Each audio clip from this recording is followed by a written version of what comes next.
यशोधरा। यशोधरा का विरह नहीं देखा किसी ने, सबने देखी केवल बुद्ध की तपस्या। लिखी गई जातक कथाएं, लिखे गए बौद्ध ग्रंथ, बने त्रिपिटक, बने अष्टांग मार्ग, बनाए गए नियम। जो नहीं लिखा गया वो था यशोधरा का त्याग, बिना पिता के पुत्र की पालना, समाज की उंगलियां बचा कर रखना, माथे का सिंदूर, हाथों की चूड़ियां, पूर्णिमा की रातें, 6 बसंत, 6 सावन, 6 व्रत। फिर एक दिन सिद्धार्थ से बने वो गौतम बुद्ध।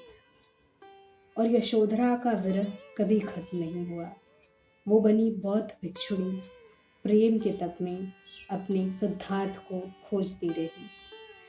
ये थी यशोधरा कविता फूल जो चुभते हैं कलेक्शन की एक पोयम, जो कि रिटन बाय है राजेश अजनबी राजा।